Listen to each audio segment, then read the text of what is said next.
Hello, ladies and gentlemen, and the 13th season of IPL is here. I hope you all are as excited as us. I am Sushrut Vinayak from the Guindy Times. I am accompanied by Vamsi, Krishnan, and Raghav, Swaminathan, who are going to be my co-panelists today. We will be bringing you insights about the IPL, the stats, updates, news, whatever be it. The complete gossip about the IPL will be presented here for you. Every week, we will meet you on Saturday, giving you all the statistics that you need to follow cricket in a better manner. So, let me directly go into what's happening now. UAE is on fire because 13th season of IPL was supposed to happen in India. It was shifted because of the global corona crisis. So, all the players are getting accustomed to the new method of biosecure bubbles and restricted practice sessions. There are a few players traveling from Australia and England who are going to reach there. There's a lot of confusion regarding whether they'll be playing or they'll be put under quarantine. It's all yet to be decided. Also, there are a few players missing out. The most notable being Suresh Raina, Raj Gaikwad has tested positive, and there are a few problems here and there. Lasith Malinga has pulled out because of personal reasons. Harbhajan Singh is another person who has pulled out. His return is much anticipated and really hope he returns. So with all this confusion, but let me call it a different way, all this anticipation about the IPL happening, real cricket is happening after 8 months, guys. So after January, it's a boost up, and now we are going to watch some really good cricket. So the England seasons happened with West Indies and Pakistan, but IPL is a different energy. It's a different emotion, isn't it? For the Indian viewers, IPL is cricket and cricket is IPL, and the only thing which beats IPL maybe is the World Cup. So let me directly ask Vamsi Anna about what is happening at UAE because every team seems to have uncertainties. So what do you think about the team formation and the current situation of the teams? So comparing the last 12 seasons, in my opinion, all the teams have the most balanced side this year. So, and considering the fact that nobody has the home advantage here, so it is going to be a blockbuster of a contest. But it will all depend upon the way in which people coordinate as a team and play as a team, which will eventually determine the winners of this IPL.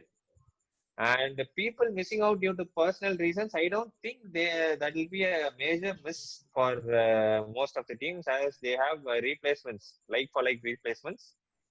And I don't think that would be much of a problem for most of the teams. That is great. So just when we are the topic, I'll just come back to you for one more question, which is first match of the season is going to be Mumbai Indians versus the Chennai Super Kings.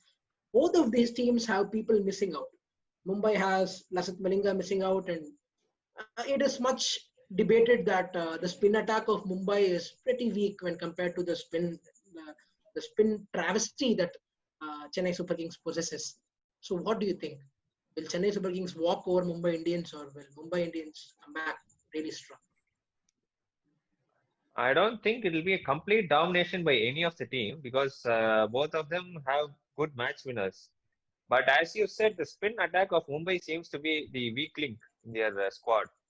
The most experienced person seems to be Jayant Yadav, who hasn't played much of IPL.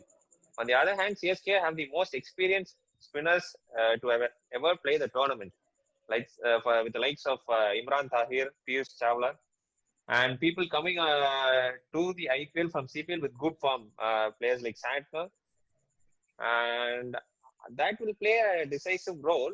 But I don't think unless the pitch supports spin bowling to that extent, if there is absence of dew and there's good pace and bounce, I think both sides have equal chance of winning. Yes, absolutely. The dew factor is something which everyone has been talking about. Even Ravichandran Ashwin in his latest video talked about the dew factor.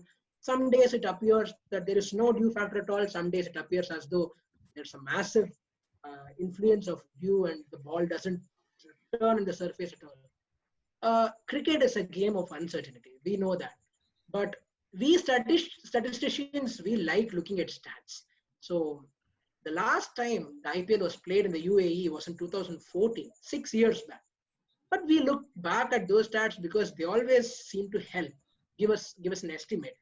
Players might have changed, teams might have changed, but somehow the stats keep making sense all the time. So let me go to Raghav Swaminathan and ask him, what do you think will be the change between 2014 and now? Will it be a repeat or will it be something really different? Because the mental space is different, the conditions are different. Good evening, all. Thank you, Sushrut. So, yeah, as we compare, I mean, your question comparing it to the 2014 IPL is a good one because I would say yes, we should be comparing it to the 2014 IPL because the structure of the teams back then is pretty much similar to what it is right now. And as you said, players can change in the squads and probably the environment and the surroundings could change. But then two things that cannot change are the statistics and the ground. Yes. So when we talk about Abu Dhabi and Dubai in specific, these are pitches that are very friendly to spinners and bowlers in general in comparison to batsmen, especially Abu Dhabi.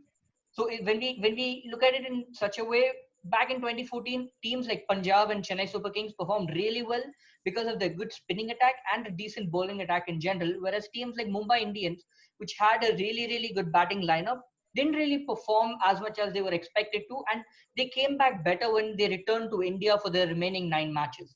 So when we look at it in a wider perspective, I feel that the teams which have a better spinning attack and a better bowling attack in general might fare well.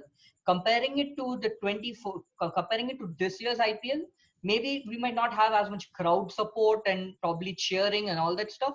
But in a general perspective, a team which has a better coordination in its bowling would eventually fare better because this time it's not just 5 matches. We're talking about every single match, be it the league stage or the playoffs happening in the UAE. Yeah, that is very valid point. And the factor being there's not going to be much of a crowd except the ground staff and the other players. I feel the Indian players have something to work upon their mental space because we are familiar with the crowd crying Dhoni, Dhoni, Sachin, Kohli, and all these things that fire up the players. That the players will have to work upon that factor, try to bring it in their own emotions and own moods. So let me go to Vamsi Krishnan for one question which has been bothering me. There have been a lot of young players coming out, not just in the Indian season, but also many foreign youngsters coming up in the IPL. Let me focus on the Indian youngsters. We have the likes of Yashasvi Jaiswal and Ravi Bishnoi who will be playing for the first time in the IPL. They are being looked at using a microscope. So, Vamsi, what do you think about these players? Who do you opine will emerge out best? So you mentioned Ravi Bishnoi and Yashasvi Jaiswal. I would like to add one more player, Devdutt Padikkal, and probably two. Devdutt Padikkal and Kamlesh Nagakudi, who missed out last season due to an injury. They possess the raw talent which is required for the T20 rhythm of the game. So, and with the team showing interest in them and the lens, as you said, like a microscope is on them, they might get more chances of playing this season, unlike last seasons where only the experienced players were getting a chance. But many teams are emphasizing on the fact that they need to move on from old players eventually. So they want to give chances to the youngsters. And I can't wait to watch these guys play as well as they are rated as. Absolutely. A follow-up question, Raghav. As much as captains and young players play a role, the hidden role is always of the coach. Most of the famous coaches have been the prime reason for their respective teams winning the World Cup. We can take Gary Krishnan, for example. So extending that idea to the IPL, this time the Delhi Capitals have roped in Ricky Ponting and Kingston Punjab have roped in Anil Kumble.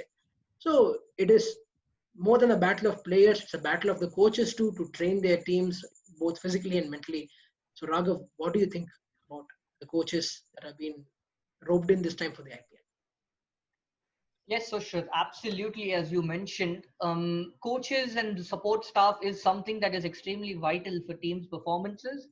And yeah, focusing on Kings 11 Punjab and Kolkata Knight Riders, Anil Kumble, man, Wasim Jaffer. These people are they're quality Indian players and quality. They've played really good cricket and they are players who can guide the team well and they have the ability to bring in the team connect among all players and support their captain as well in making team decisions. And let's talk about Calcutta and Kolkata Knight Riders. Brendan McCullum. He did a fantastic job when it came to CPL, especially when it came to TKR. 12, I mean 12 out of 12 games, I'm not sure of the statistics, but they won every single game in CPL this season. I mean, I don't think I've seen so many teams win every single match in a tournament. And especially Brendan McCullum, it's probably the first time he's coming out as a coach for this for the Knight Rider teams, and he's done a fantastic job. And I guess we could expect the same form towards Kolkata Knight Riders as well. And as we know, Mumbai Indians and Chennai Super Kings also have a really supportive and fantastic team staff with the likes of Stephen Fleming, Mike Hussey, Jayawardene for Mumbai. And yeah, the support end of the day support staff is also something that matters a lot.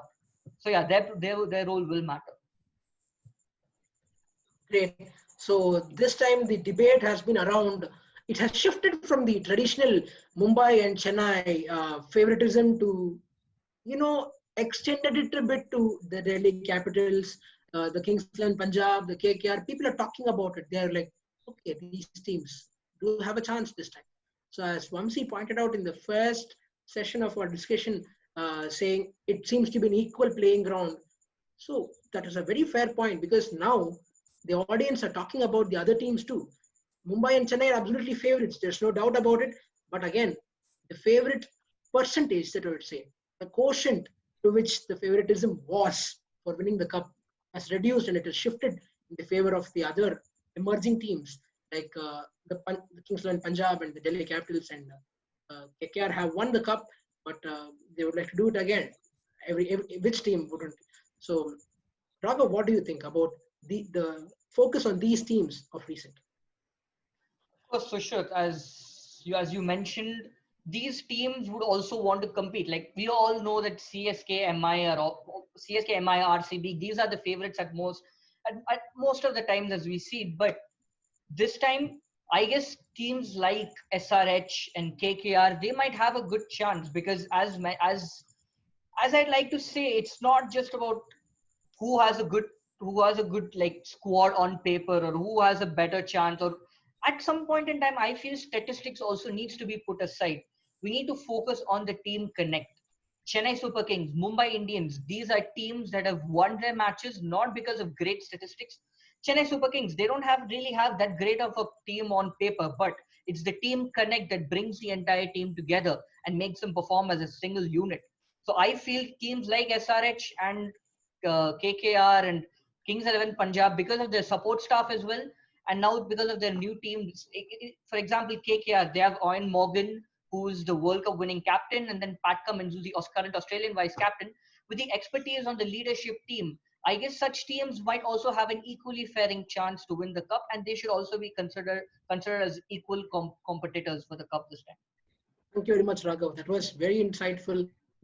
So it will be very interesting to look into the season because it's a battle of the equals. And then we saw the CPL where one player, exceptional, Kyron Pollard, emerged out of the midst while everyone was suffering. It was a low-scoring surface, but he was flawless. He played an absolute wonder of an innings.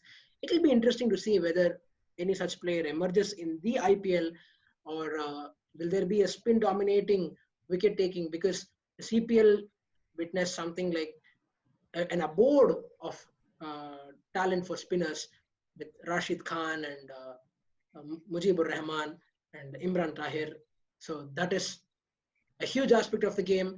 But I would like to say it's going to be a wonderful season, guys. We're all waiting for it. We're all going to watch the first match in utmost awe, and we're going to follow up in the next weeks. We're going to give you stats. We're going to come back to you next week with more updates and more news on the IPL. So I hope you all are pumped up for the IPL too. We are, and This is Sushrut Vinayak signing off from the Guindy Times. See you next week.